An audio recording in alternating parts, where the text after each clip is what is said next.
Bonjour madame, je m'appelle Joanne de Ferrer-Leiva et je vais continuer avec des questions suivantes.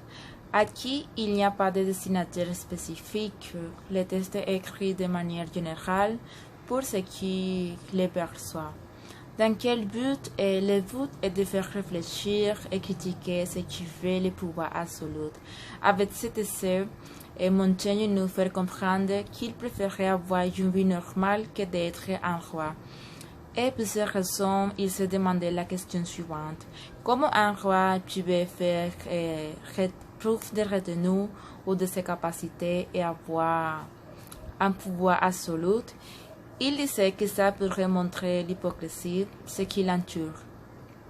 Ainsi, il a donné un exemple de son enfance où ses coéquipiers se sont toujours laissés aller aux événements sportifs parce que ça ne valait pas la peine de les vaincre complètement.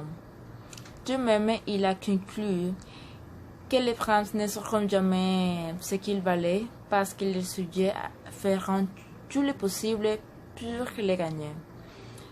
Maintenant, je vais parler des points positifs de l'essai.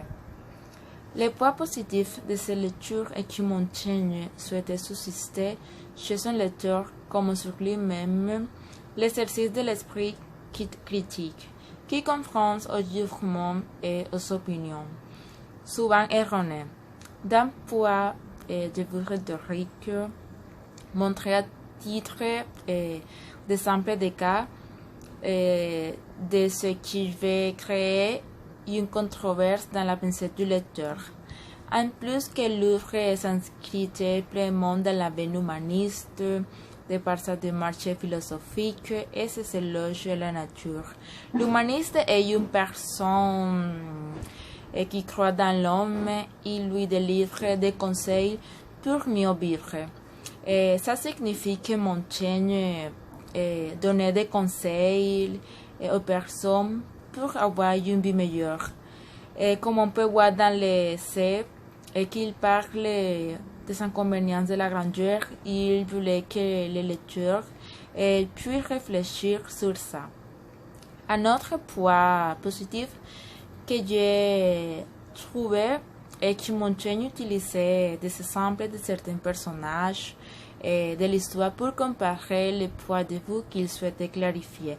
Par exemple, dans l'essai, il fait une comparaison entre Torrius Balbus et Regulus. Il disait qu'il préférait être comme les premiers personnages parce que Torrius était un homme très galant et son âme était bien préparée pour la mort, pour la douleur et pour les autres inconvénients de la condition humaine. En revanche, le deuxième personnage était juste un homme noble et glorieux. Maintenant, je vais parler des points négatifs. Montaigne était un homme qui écrivait tout ce qui lui venait à l'esprit, et pour ces raisons, beaucoup de ses idées n'avaient pas un ordre approprié. Et il était donc très difficile de suivre le fil de ces idées. C'est pourquoi la plupart des essais de Montaigne sont difficiles à comprendre. Merci, madame.